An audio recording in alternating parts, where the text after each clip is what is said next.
The hallways of Westfield Academy of Music fell silent as the clock struck 11. The elegant building, once filled with the sounds of violins, pianos, and the excited chatter of wealthy students, now stood quiet except for the soft swishing of a mop against the polished floor. Lisa Chen worked in steady, practiced movements, pushing her cleaning cart from one practice room to the next.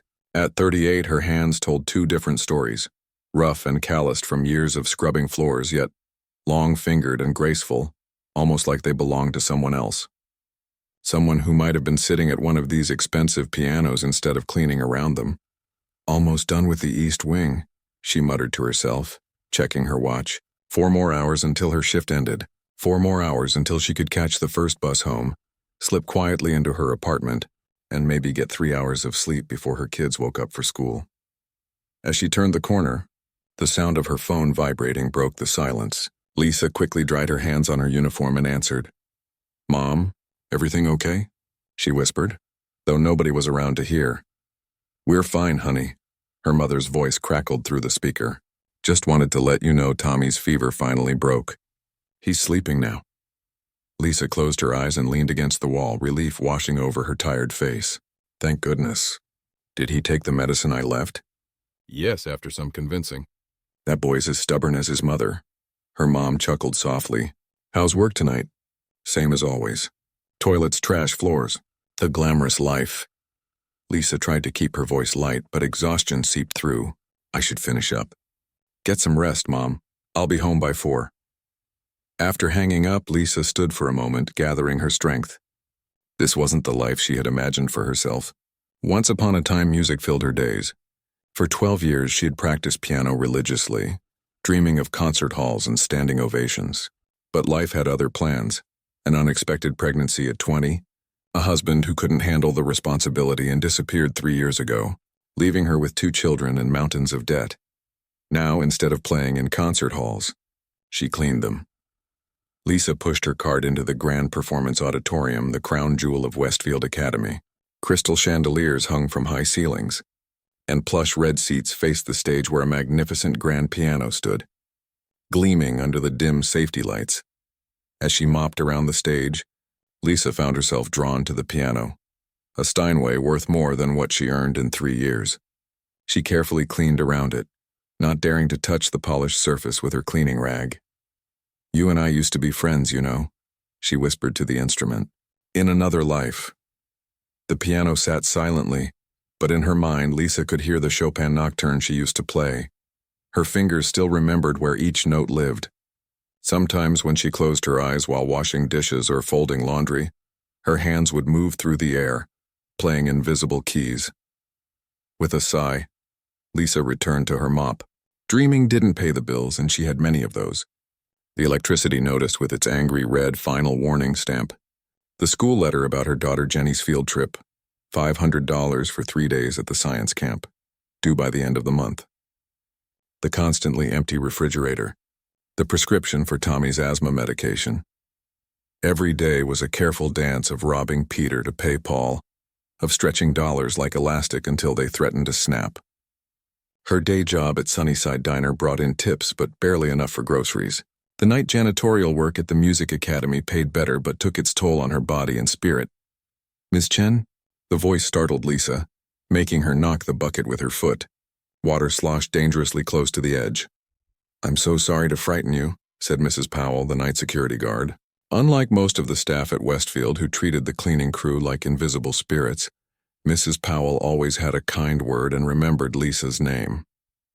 "Just wanted to let you know there's been a bit of a mess in the teacher's lounge. Someone dropped a whole pot of coffee." Lisa nodded, hiding her frustration. Every unexpected mess meant staying later, sleeping less. "I'll head there next, thank you." "You look dead on your feet, honey." Mrs. Powell's eyes softened with concern. "Everything okay at home?" Lisa managed a small smile. "Tommy's been sick, just a cold. Nothing serious. And Jenny? How's she doing in school?" At the mention of her daughter, Lisa's face brightened genuinely. "She got the highest score on her science test last week. The teacher thinks she could get a scholarship one day if she keeps it up. Smart girl. Takes after her mother, I bet." Lisa laughed softly. "I hope she's smarter than me. Makes better choices." Mrs. Powell's radio crackled and she excused herself. Left alone again, Lisa worked faster, determined to finish on time. The teacher's lounge coffee spill took 20 minutes to properly clean. Ground beans had scattered everywhere, working their way into the carpet fibers like tiny invaders. As she knelt scrubbing, her knees aching against the hard floor, Lisa thought about the school permission slip burning a hole in her purse. Jenny hadn't even shown it to her.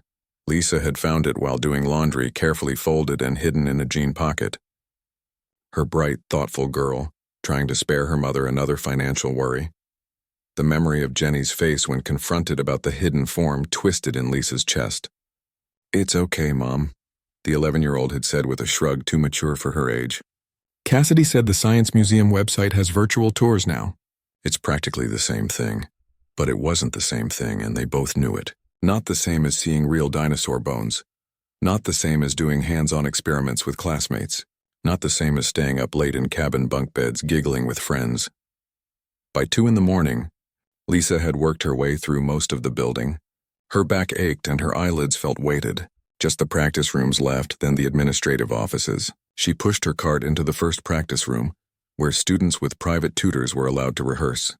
The small room contained only a piano, a chair, and a music stand. Photos of famous composers lined the walls, their serious faces staring down as if judging anyone who dared to play below their standards. Lisa dusted each frame carefully, pausing at Beethoven. "You went deaf but still made beautiful music," she murmured. "What's my excuse?" She allowed herself a small moment of self-pity before shaking it off. Her children needed her strength, not her regrets. The next practice room contained a bulletin board covered with announcements. A bright red poster caught Lisa's eye. Special announcement: Maxwell Reed Annual Scholarship Competition. Grand prize $25,000, auditions next week. Lisa stared at the number. $25,000. It might as well have been $1 million. With that kind of money, she could pay off their debts, buy Tommy's medicine, send Jenny to science camp, maybe even afford community college classes for herself. But the poster wasn't meant for cleaning ladies with calloused hands and half-forgotten dreams. It was for the students who arrived each morning in luxury cars, whose parents paid thousands in tuition, who had been given every opportunity to nurture their talents. Still, as Lisa cleaned the rest of the practice rooms, she found herself humming softly, fingers twitching at her sides in muscle memory. In the final room, she paused longer than necessary, by the upright piano. No one would know if she just... Lisa glanced at her watch. 3:15. Her supervisor wouldn't be by for rounds until 4. Mrs. Powell was probably doing her security check on the other side of the building. Slowly, heart-pounding, Lisa sat on the piano bench. She didn't touch the keys yet, just positioned her hands above them, feeling the familiar stretch in her fingers. How long had it been since she'd actually played? 8 years? 9? When Tommy was born, they'd still had the old upright piano her grandmother had given her, but they'd sold it during her husband's first bout of unemployment, along with her music books and the gold necklace from her mother. Lisa took a deep breath and pressed one key, middle C. The note rang out, clear and perfect in the small room. The sound sent shivers down her spine. Before she could stop herself, her fingers found their places and began to move. Rusty at first, missing notes here and there, but muscle memory took over. The Chopin nocturne she had played at her last recital, age 18, before real life came crashing in. She played softly, afraid of being discovered, but lost herself in the gentle rises and falls of the melody. For 5 precious minutes, she wasn't a janitor with aching knees and calloused hands. She was just a woman making music, connecting with something larger than her daily struggles. When she finished, Lisa sat in silence, tears streaming down her face. She quickly wiped them away and stood, straightening her uniform. Back to reality, back to mops and buckets and bills. As she pushed her cart into the hallway, she didn't notice the figure standing in the shadows near the administrative offices. A man in an expensive suit, listening with an expression of surprise and curiosity on his face. Lisa continued down the hall, unaware that the simple act of playing a piano in an empty room at 3 a.m. had set something unexpected in motion. The morning sun streamed through the tall windows of Westfield Academy of Music, casting long rectangles of light across the freshly polished floors. floors Lisa Chen had finished cleaning just 4 hours earlier. Now dressed in her other uniform, a pale yellow dress with the Sunnyside Diner logo stitched above the pocket, she hurried toward the service exit, hoping to slip out unnoticed. "Ms. Chen, a moment, please." Lisa froze, recognizing the crisp, authoritative voice of Dean Reynolds. Had someone complained about her cleaning? Was she in trouble for using the piano last night? Her stomach tightened as she turned to face the dean. "Good morning, sir," she said, trying to keep her voice steady. "Is everything all right with last night's cleaning?" Dean Reynolds, a tall man with silver hair and expensive suits, rarely spoke directly to the maintenance staff. Today, however, he was looking at Lisa with an expression she couldn't quite read. "Everything is fine with the cleaning," he said, "but I'd like to speak with you in my office before you leave." "It won't take long." Lisa glanced at her watch. Her shift at the diner started in 40 minutes, and she still needed to catch the bus. "Sir, I'm sorry, but I have another job. I'm aware of your situation, Ms. Chen. This is important." His tone softened slightly.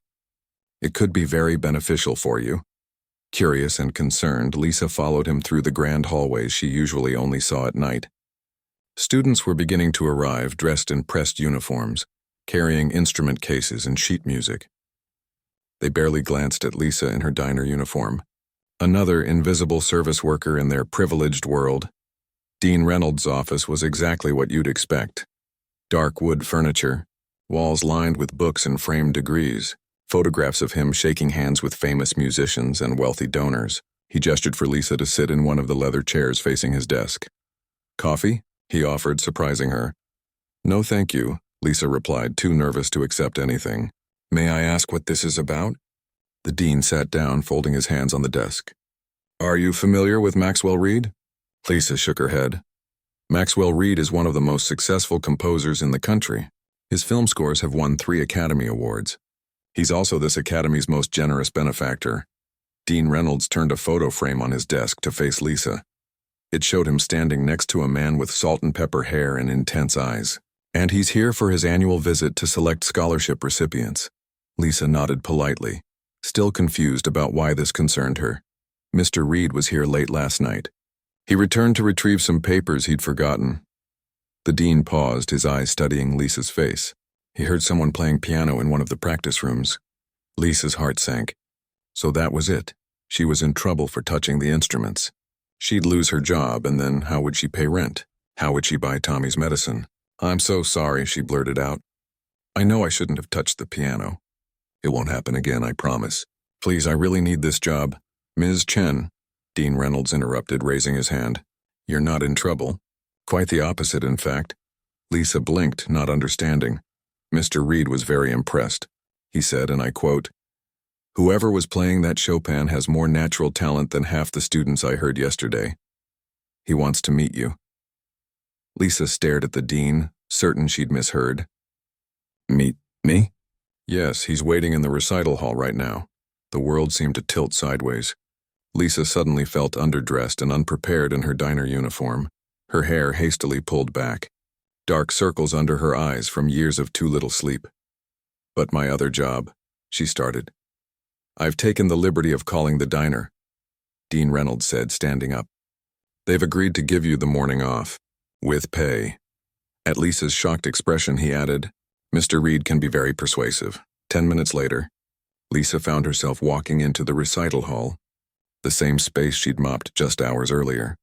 The man from the photograph was sitting in the front row, reading through a stack of papers.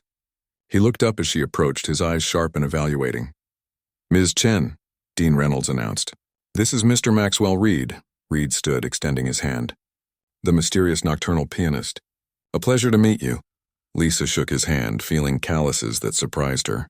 This wealthy, successful man had working hands not unlike her own. "Please sit down." Reed gestured to the seats. As Lisa sat, he remained standing, studying her with undisguised curiosity. "Dean Reynolds tells me you're part of our maintenance staff?" "Yes, sir. Night shift janitor." "And where did you train?" "Juilliard? Curtis Institute?" Lisa almost laughed. "Nowhere like that. Just local teachers from ages 6 to 18. And then?" Lisa shifted uncomfortably. "And then life happened. I had to work instead." Reed nodded slowly, as if confirming something to himself. Play for me, he said suddenly, nodding toward the grand piano on stage. Excuse me? Play the same Chopin piece I heard last night. Or anything else you'd like. When Lisa hesitated, he added, Please. Lisa looked from Reed to the dean and back again. This made no sense. People like her didn't get invited to play for people like them. Yet here she was. Slowly, she walked up the steps to the stage, her diner uniform out of place among the elegant surroundings. As she sat at the bench, memories flooded back. Recitals from her youth, nervous fingers, the smell of furniture polish and perfume. Lisa placed her hands on the keys, took a deep breath, and began to play. The same nocturne, the piece that had lived in her hands for 20 years despite having no piano to practice on. Her playing was imperfect, a missed note here. A slightly off rhythm there, but filled with a raw emotion that technical perfection couldn't match. When she finished, she kept her eyes on the keys, afraid to look up. The silence that followed seemed endless. Well, Reed finally said, that was certainly interesting. Lisa's heart sank at his tone. What had she expected? That a world-famous composer would be impressed by a janitor with rusty skills? She stood quickly, face burning with embarrassment. Thank you for the opportunity, she said stiffly, but I should get back to work. I'm not finished, Reed said sharply. Sit down. Reluctantly, Lisa sat again, this time on the edge of the stage, hands clasped in her lap. Reed walked closer, studying her as if she were a puzzle to solve. Your technique is flawed. Your timing wavered in the middle section. Your left hand overpowered your right in several places. Each criticism stung, but Lisa kept her expression neutral. She was used to disappointment. And yet, Reed continued, his voice softening slightly, there was something there that most of my students spend years trying to achieve. Something authentic. Something real. Lisa looked up, uncertain. Dean Reynolds tells me you have children? Reed asked, changing the subject abruptly. 2. A daughter and a son. And I assume life is challenging, financially speaking? Lisa stiffened at the personal question, but nodded once. Reed began pacing in front of the stage. I'm here to judge our annual scholarship competition. The grand prize is $25,000 and a year of intensive training. I saw the poster. Lisa said quietly. The competition is for students aged 16 to 25. Reed continued. Which I assume disqualifies you. Yes. I'm 38. Reed nodded, then turned to the dean. I'd like to speak with Ms. Chen alone. If you don't mind. After the dean left, Reed sat in the front row again, facing Lisa. I've spent the last 2 days listening to technically perfect performances from students who've had every advantage. The best teachers, the best instruments, parents who supported their every musical whim, and most of them played without an ounce of true feeling. Lisa remained silent, unsure where this was going. Tell me about your children, Reed said. The sudden shift confused her. My daughter Jenny is 11. She loves science, especially astronomy. My son Tommy is 8. He has asthma but doesn't let it slow him down. He's our family comedian. Despite her nervousness, Lisa smiled, thinking about her kids. And you work 2 jobs to support them?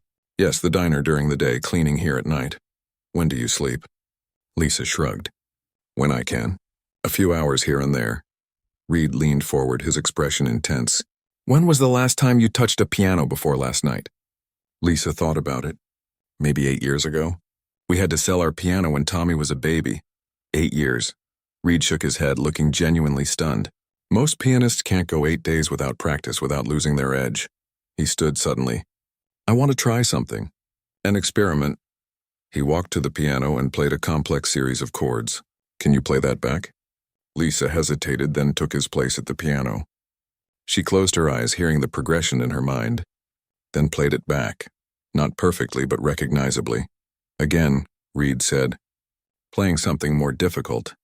They continued this game for several minutes, with Reed increasingly impressed by her ability to reproduce what she heard. Finally, he played a single note, a high A, and held it, letting it ring through the hall. That note, he said quietly. Play just that one note. Confused but intrigued, Lisa pressed the same key. No. Reed shook his head. Not like that. Play it like you played Chopin. Play it like it matters. Lisa stared at him, then at the key. One note? What did he mean? She closed her eyes, thinking about what that single note could represent.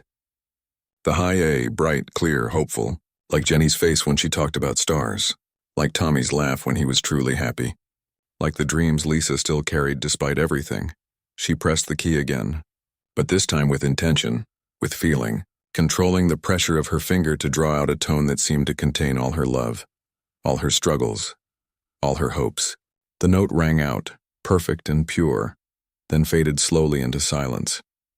When Lisa opened her eyes, Reed was watching her with an expression she couldn't read. Then unexpectedly he smiled, the first genuine smile she'd seen from him.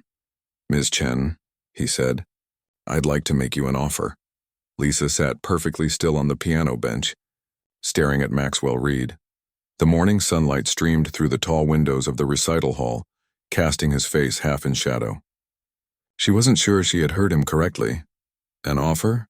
she repeated. Reed nodded, his expression unreadable again. "I want to propose a challenge." Lisa glanced at her watch. Despite the dean's call to the diner, she was anxious about missing an entire shift. Every dollar counted in her carefully balanced financial life. "Mr. Reed, I appreciate whatever this is, but I really should—" $10,000, he interrupted. Lisa's words died in her throat. "What?" $10,000, Reed repeated, his voice matter-of-fact, as if he were discussing the weather. "That's my offer. Or rather, my challenge." The amount hung in the air between them. $10,000! Almost a year's salary from her cleaning job.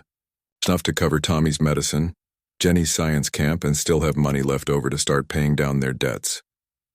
"I don't understand," Lisa finally said. "What kind of challenge?" Reed leaned against the piano, his fingers drumming lightly on its polished surface. "Every year I come to Westfield Academy to judge young talents, award scholarships, maybe discover the next prodigy. And every year I leave disappointed." He straightened up, pacing slowly in front of her. "They all play the right notes. They've all memorized the proper techniques. But music isn't just about technical correctness. Ms. Chen, it's about conveying emotion, telling a story, making the listener feel something." Lisa nodded, still confused about where this was leading. "That single note you just played contained more genuine feeling than entire concertos I've heard from students with years of formal training." Reed stopped pacing and looked directly at her. "So here's my challenge. Tonight, at the scholarship competition, I want you to play one note." "One note?" Lisa asked, thinking she must be missing something. "Yes, just one single note on this piano, in front of an audience of students, parents, faculty, and donors." Reed's eyes gleamed with something like amusement. "If that one note moves me the way it just did, if you can convey genuine emotion through a single perfect note, I'll give you $10,000. No strings attached." Lisa stared at him, waiting for the punchline. When none came, she asked, "Why would you do this?" Reed's expression softened slightly. "Consider it an object lesson for our privileged students. A reminder that music comes from life, from struggle and joy and real human experience. Something many of them know very little about." He checked his expensive watch. "I have meetings all day. The competition starts at 7 o'clock tonight. Your name will be on the list at the door." He turned to leave, then paused. "Oh, and Ms. Chen, don't mention our arrangement to anyone. Just show up." With that, he was gone, leaving Lisa alone on the stage, wondering if she had imagined the entire conversation. The bus ride home felt surreal. Lisa sat by the window, watching the cityscape change from the wealthy neighborhood surrounding Westfield Academy to her own working-class area, all while turning Reed's offer over in her mind. $10,000 for playing one note? It had to be some kind of joke. Or maybe a rich man's idea of charity, dressing up what was essentially a handout as some sort of contest she couldn't lose. The thought made her uncomfortable. Lisa had always worked for every penny she earned. She didn't want anyone's pity, but as the bus lurched to her stop, another thought pushed through her pride. Jenny's science camp. Tommy's medicine. The electricity bill. The ever-present anxiety about making rent each month. Could she really turn down a chance like this, no matter how strange? The apartment was quiet when she entered. Her mother sat at the kitchen table sipping tea and working on a crossword puzzle. "You're home early," she said, looking up with surprise. "The diner gave me the morning off," Lisa replied, hanging up her jacket. "How are the kids?" "Both at school. Tommy's fever is completely gone." Her mother studied Lisa's face. "Something happened." "I can tell. Lisa filled a glass with water, buying time to decide how much to share. Her mother had been her rock since Lisa's husband left, watching the kids during her night shifts, never once complaining about the cramped living arrangements or the tight budget. "I met someone at the academy," Lisa finally said. "A donor named Maxwell Reed. He heard me playing piano last night." Her mother's eyes widened. "You were playing? After all these years?" Lisa nodded. "I thought everyone had gone. I just wanted to feel the keys again just for a few minutes." "And this donor heard you? Are you in trouble?" "No," Lisa laughed softly. "Actually, he liked it. He's invited me to play at some student competition tonight." Her mother beamed. "Oh, honey, that's wonderful. I always said you had a special gift." Lisa bit her lip, deciding to keep Reed's $10,000 challenge to herself for now. It still seemed too unbelievable. "It's probably nothing," she said. "Just a strange rich guy with odd ideas. But I thought, maybe I should go." "Just to see?" Her mother reached across the table and squeezed her hand. "You should definitely go. I'll handle dinner and bedtime. Wear my blue dress, it always looks lovely on you." For the first time in years, Lisa felt a flutter of excitement, almost like the feeling before a recital when she was young. But as she tried to rest before her night shift, doubt crept in. What was she thinking? She'd be humiliated, playing one note in front of a crowd of musical prodigies and their wealthy families. Reed would probably laugh at her, the whole thing some elaborate joke at her expense. By the time she woke up to get the kids from school, she had decided not to go. "Mom, where's the white shirt for my presentation tomorrow?" Jenny's voice pulled Lisa from her thoughts as she stirred spaghetti sauce for dinner. "Check the second drawer, sweetie. I ironed it yesterday." Jenny disappeared into the bedroom they shared, then returned with the neatly pressed shirt. "Thanks. Oh, and Mrs. Wilson said she can give me a ride to school for the early rehearsal." Lisa nodded, only half listening. Her mind kept drifting back to Reed's challenge. "Mom, you okay?" Jenny asked, her perceptive eyes studying her mother's face. Lisa forced a smile. "Just tired, baby. How was school?" "Good, we're learning about the solar system." Jenny hesitated. "Mom, about that science camp?" Lisa's heart tightened. "What about it, honey?" "Katie said her mom could give me a ride both ways if I can go. So you wouldn't have to worry about transportation." Jenny's voice was carefully casual, but Lisa could hear the hope underneath. Tommy burst into the kitchen, breaking the moment. "Mom, can we have ice cream after dinner, please? My throat feels scratchy again." Lisa laughed, ruffling his hair. "Nice try, buddy. You can have an orange instead." As they ate dinner, Lisa watched her children, Jenny helping her brother twirl spaghetti on his fork, Tommy making up an elaborate story about a dragon he'd apparently seen on the playground. These two amazing humans were counting on her. Every day they watched her work herself to exhaustion just to provide the basics. What kind of example would she be setting if she didn't at least try for something better? Even something as strange as playing one note for $10,000. The decision crystallized as she cleared the plates. She would go to Westfield Academy tonight. Not for herself, but for them. Lisa barely recognized herself in the mirror.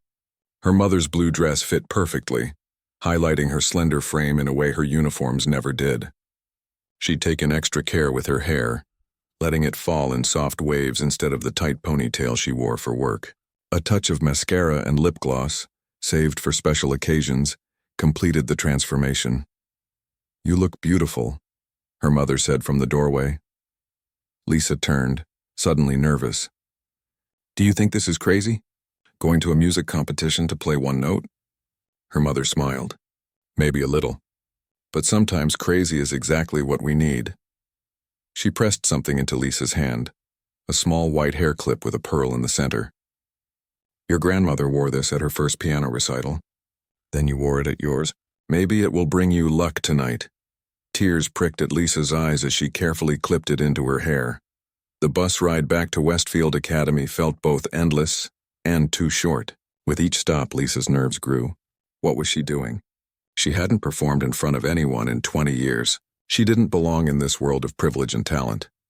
Several times she nearly pulled the cord to get off at the next stop and return home. But each time she thought of Jenny's face when talking about the science camp, of Tommy's medicine bottles lined up on the bathroom shelf. The academy blazed with light as Lisa approached, looking more like a palace than a school. Well-dressed people streamed through the main entrance, parents and donors arriving for the scholarship competition. Lisa hesitated at the bottom of the steps, feeling wildly out of place despite her dress. "You came." Lisa turned to find Maxwell Reed standing behind her, dressed in an elegant suit. "I wasn't sure you would," he continued, studying her with that same unreadable expression. "I almost didn't," Lisa admitted. Reed nodded as if this was expected, having second thoughts about our arrangement. "About a dozen of them. Every minute." This drew a small smile from him. "Good, that means you're taking it seriously." He gestured toward the entrance. "Shall we?" As they walked up the steps together, Reed lowered his voice. "Remember, not a word about our challenge to anyone. As far as anyone else is concerned, you're a special guest performer I've invited." Inside, the grand hall had been transformed from the quiet space Lisa cleaned each night into a buzzing social event. A string quartet played in one corner while attendees in formal wear mingled, champagne glasses in hand. Lisa felt painfully conspicuous, certain everyone could see she didn't belong. Reed guided her through the crowd toward the recital hall. Just before they entered, he stopped. "One last thing, Miss Chen. When you go out there tonight, forget about me, forget about the money, forget about everything except that single note. Make it matter. Make it real." His eyes held hers intently. "Can you do that?" Lisa thought about all the nights she'd spent mopping these floors, all the dreams she'd set aside, all the bedtime stories she'd missed while working her second job. She thought about her children and the future she wanted for them. "Yes," she said simply, "I can do that." Reed nodded once, then opened the door to the recital hall where hundreds of people waited, unaware that a janitor was about to play the most important note of her life. The recital hall of Westfield Academy hummed with anticipation. Every seat was filled, students in formal attire, parents with proud smiles, faculty members whispering among themselves. From behind the stage curtain, Lisa peered out at the crowd, her heart hammering against her ribs. This was a mistake. A massive, humiliating mistake. The students who had already performed were brilliant. A violinist who played Paganini with effortless precision, a cellist whose Bach suite brought tears to several eyes, pianists who tackled Liszt and Rachmaninoff with technical mastery beyond their years. And now she, a janitor, would walk onto that same stage to play a single note? Lisa stepped back from the curtain, pressing a hand to her stomach. She hadn't felt stage fright like this since she was 16. Performing at the state competition, 5 minutes. "Ms. Chen." She turned to find a student volunteer with a clipboard, checking off names. "I can't do this," Lisa whispered, more to herself than to the student. "Excuse me?" "Nothing. Thank you." As the student walked away, Lisa frantically searched for an exit. She could still leave, slip out the back door, catch the bus home. Her mother would understand. No one else would even notice her absence. Getting cold feet? Lisa jumped at the sound of Dean Reynolds' voice behind her. "Dean Reynolds. I needed some air." The dean's expression was kind but puzzled. "When Maxwell told me he was adding a special guest performer to tonight's program, I admit I was surprised to learn it was you." He lowered his voice. "He wouldn't tell me what you're performing. Is it the Chopin piece he heard you play?" Lisa shook her head, unable to explain the bizarre arrangement she'd made with Reed. How could she tell the dean she was here to play one note for $10,000? Well, whatever it is, Maxwell Reed doesn't extend personal invitations lightly. You must have impressed him deeply. Before Lisa could respond, Reed himself appeared, looking elegant in his tuxedo. "Ah, there you are," he said to Lisa, then nodded to the dean. "Is everything ready?" "Yes, the Yamamoto girl just finished." "You're up next to introduce our special performer." Reed turned to Lisa. "Ready?" "No," she wanted to scream. "I'm not ready. I don't belong here." But she thought of her children waiting at home, and instead she nodded. "Wonderful," Reed said, then turned back to the dean. "Could you give us a moment?" When they were alone, Reed studied Lisa's face. "You're thinking of running, aren't you?" Lisa didn't bother denying it. "This is crazy. All these people, they came to hear real musicians, not a janitor playing one note." "These people," Reed said quietly, "came to be moved by music. That's all that matters." He hesitated, then added, "Your hands are shaking." Lisa looked down at her trembling fingers. "I'm terrified." "Good. Fear is the body's way of telling you something matters." He checked his watch. "It's time." Remember what I told you. Forget about everything except that single note. Make it count. With that, he walked onto the stage to polite applause.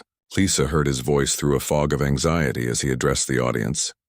Ladies and gentlemen, we've heard some remarkable performances tonight from our scholarship candidates. Before we announce the winners, I'd like to introduce a special guest. Reed paused, and Lisa could feel the audience's curiosity. Music is about technical skill, yes, but more importantly, it's about conveying emotion, making the listener feel something genuine. Sometimes the simplest expression can be the most profound. Another pause. Please welcome Lisa Chen. The applause that followed was confused but polite. Lisa took a deep breath, touched the pearl clip in her hair for luck, and walked onto the stage. The lights were brighter than she remembered from her youth, hundreds of faces looking back at her with puzzled expressions. She spotted Dean Reynolds in the front row next to Reed, who had taken his seat. The massive grand piano waited center stage, its lid raised to project sound to every corner of the hall. Lisa walked to the piano with as much grace as she could muster, painfully aware of her worn shoes beneath her borrowed dress. She sat at the bench and adjusted it slightly, a habit from her performance days that her body still remembered. The audience waited. Lisa placed her hands in her lap, trying to steady them. What note should she play? They hadn't discussed that detail. Her mind raced through possibilities. A rich, resonant bass note? A bright singing treble? Middle C, the heart of the keyboard?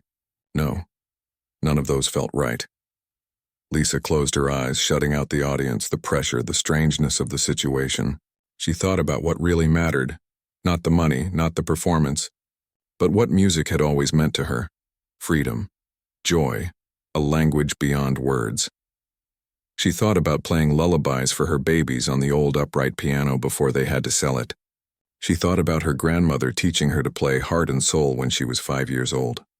She thought about all the times music had been her refuge, her solace, her one true connection to something larger than her daily struggles. Lisa opened her eyes, placed her right hand on the keyboard, and chose her note. A flat, just above middle C, not too high, not too low. A note that could be either happy or sad, depending on its context, a note like life itself. She took a breath, positioned her finger, and pressed the key with deliberate care, not too forcefully, not too softly. Just enough pressure to make the note bloom, to give it life and meaning. The single tone rang out clear and pure, filling the recital hall. Lisa shaped the note with her finger, controlling its voice as it grew slightly in volume, then softened, then sustained with the slightest vibrato from the pressure of her hand. One note, one perfect note that contained everything. Her childhood dreams, her adult struggles, her love for her children, her hope for their future, her lost years of music, her found moments of joy despite hardship. As the sound began to fade, Lisa held the key down, letting the note diminish naturally, stretching the moment for as long as possible.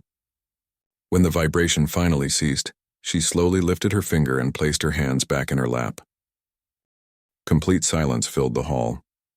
Lisa kept her eyes down, afraid to look at the audience, afraid to see confusion or ridicule on their faces. The silence stretched on, becoming unbearable. Then from the front row someone began to clap. Lisa looked up to see Maxwell Reed on his feet, applauding with genuine enthusiasm. Next to him, Dean Reynolds stood as well, his expression stunned but appreciative. One by one, others joined them. First a few faculty members, then parents, then students, until the entire hall erupted in applause. Some people were smiling, some looked confused but impressed, and a few, to Lisa's astonishment, were wiping away tears. Reed gestured for Lisa to take a bow. She stood shakily and dipped her head, overwhelmed by the response. As she straightened, her eyes locked with Reed's, and she saw something there she hadn't seen before. Respect. She exited the stage on unsteady legs, the applause following her into the wings. A student volunteer handed her a bottle of water, looking at her with new interest. That was different, the student said. But beautiful. Lisa managed a smile. Thank you. She found a quiet corner backstage to catch her breath. What had just happened? She'd played one note, a single note, and received a standing ovation. It made no sense. 10 minutes later, Reed found her still sitting in the same spot, staring at her hands.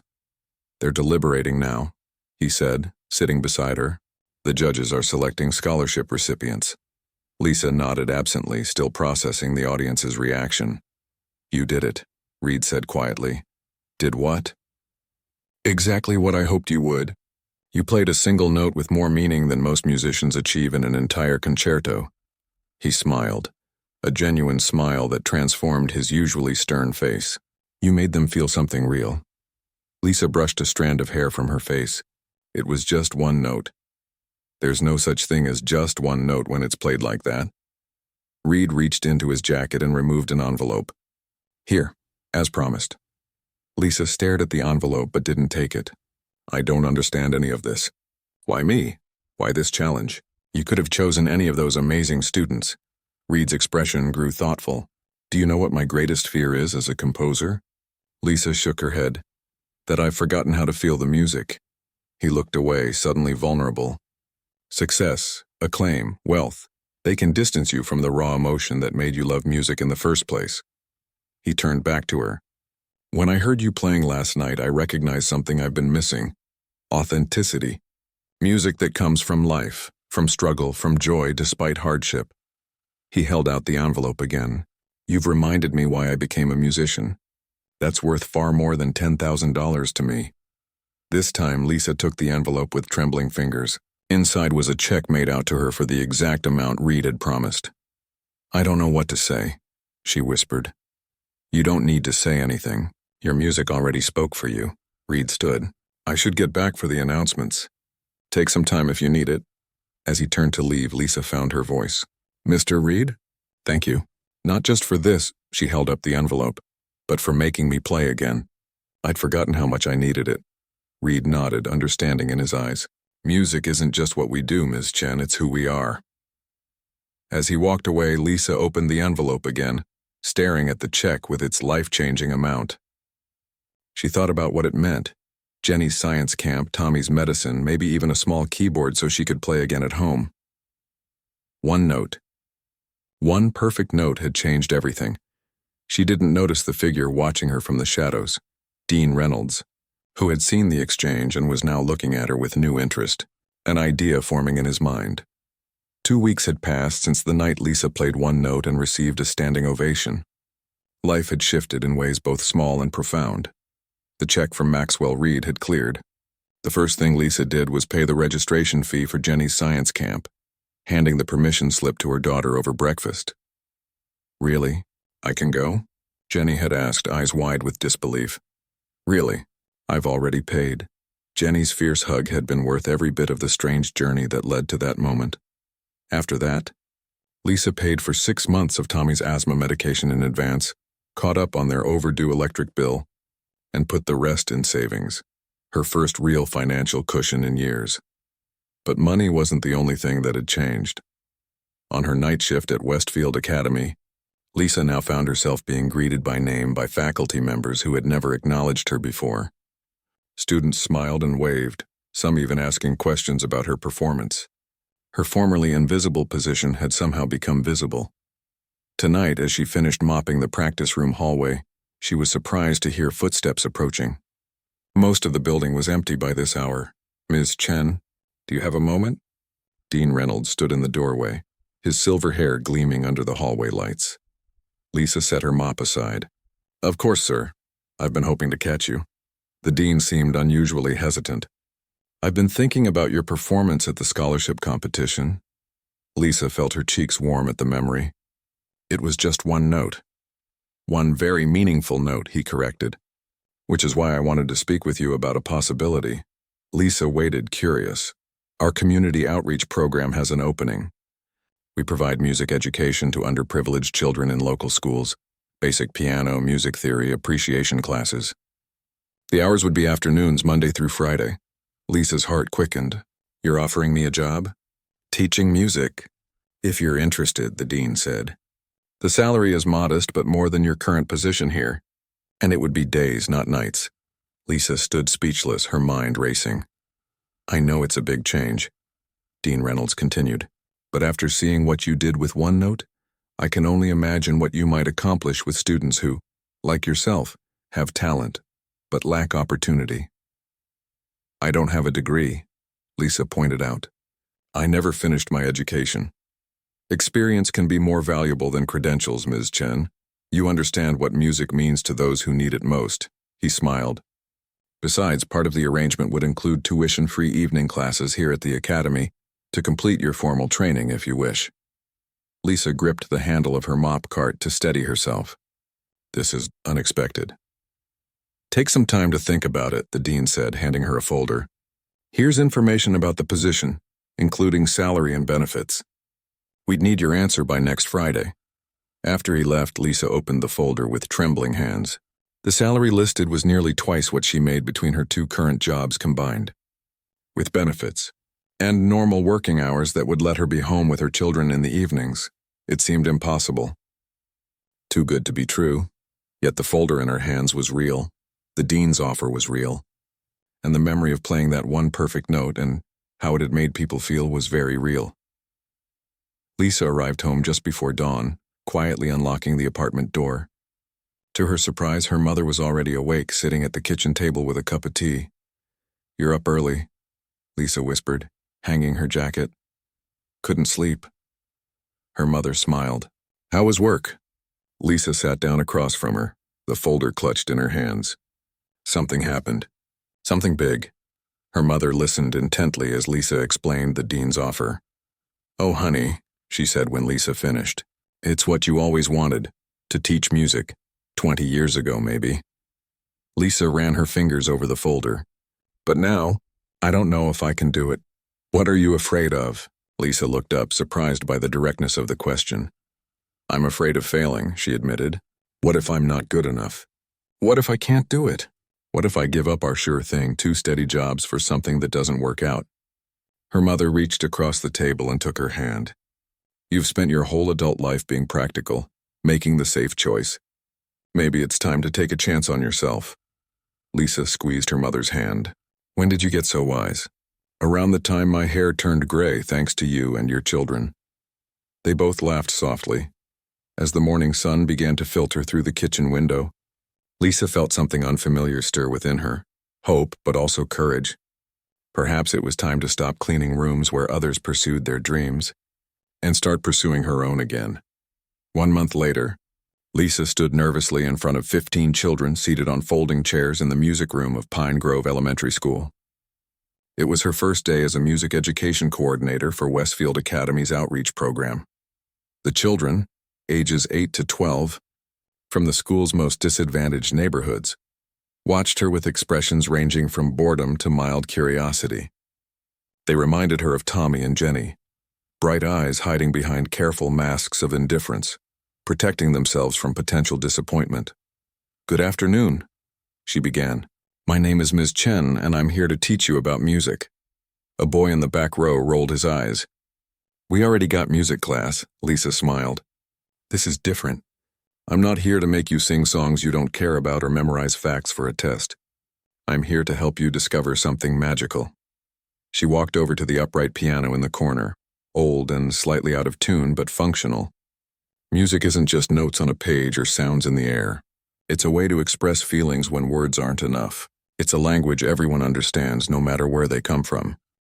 Lisa sat at the piano bench, remembering her moment on stage at Westfield. Sometimes even one note can tell a story. She played the same A-flat she had chosen that night, letting it ring through the classroom. The children watched, some still skeptical, others leaning forward slightly. "What did that note make you feel?" she asked. Silence. Then a small girl in the front row raised her hand. "Sad, but like hopeful sad, if that makes sense." Lisa nodded. "That makes perfect sense." "Anyone else?" "Reminded me of when my grandma makes pancakes on Sunday," a boy offered, then looked embarrassed. "That's exactly right," Lisa said. "Music connects to our memories, our feelings. There's no wrong answer." By the end of that first hour, she had them taking turns pressing single keys, describing the emotions each note evoked. Some giggled, some took it seriously, but all of them participated. As they filed out, several smiled at her. Small victories that felt enormous. 6 months passed in a blur. Lisa's days now had a rhythm entirely different from before, teaching at various elementary schools during the day, taking music education classes at Westfield 2 evenings a week. being home with her children for dinner most nights. Her fingers, once calloused from mops and cleaning solutions, were developing different calluses from playing piano daily. The academy had loaned her a digital keyboard to practice on at home, which Jenny and Tommy also delighted in exploring. Today was special, her outreach students' first informal recital at Westfield Academy. Parents and siblings filled the small practice hall, many looking as nervous and out of place as Lisa had felt that night 6 months ago. From backstage, she peered out at the audience, spotting her mother with Jenny and Tommy in the front row. Dean Reynolds sat nearby alongside several faculty members, and to her surprise, in the very back row, Maxwell Reed himself had slipped in quietly. Their eyes met briefly, and he gave her a small nod of acknowledgement. The children performed simple pieces, some solo, some in groups. They made mistakes, they forgot parts, some played too loudly or too softly, but each of them played with genuine effort and pride. The final performance was from Zoe, the small girl who had spoken up in Lisa's very first class. She approached the piano looking terrified, her braids adorned with colorful beads that clicked softly as she walked. "I'm going to play something my teacher helped me write," she announced in a tiny voice. "It's called My Street at Night." The piece was simple, just a handful of notes forming a gentle, slightly melancholy melody. But Zoe played it with complete concentration, her small hands moving carefully over the keys. When she finished, the audience burst into enthusiastic applause, her beaming mother filming every second on her phone. After the final bows and many congratulatory hugs, the children dispersed with their families. Lisa was gathering sheet music when she felt a presence behind her. "You've found your calling, Ms. Chen." She turned to find Maxwell Reed standing there, hands in his pockets. "Mr. Reed, I didn't expect to see you today. I make it a point to check on investments that matter to me." His eyes were warm. "Your students played with more genuine feeling than most of my masterclass pupils at Juilliard." Lisa smiled. "They play from their hearts. I just show them how to get it out through their fingers. The best kind of teaching." Reed gestured to the now empty room. "Are you happy with your new path?" Lisa considered the question. She still lived in the same small apartment. She still worried about money sometimes. Life remained challenging in many ways. But now she woke up with purpose, used her gifts daily, and came home in time to tuck her children into bed. She was teaching others what had once saved her: how to speak through music, how to find beauty even in difficult circumstances. "Yes," she said simply. "I am," Reed nodded, satisfied. "One perfect note can change everything, can it?" As he walked away, Lisa looked down at her hands, no longer a janitor's hands. No longer rough from cleaning chemicals, but a teacher's hands now, a musician's hands again. One note had indeed changed everything, but it wasn't the note itself that had mattered most.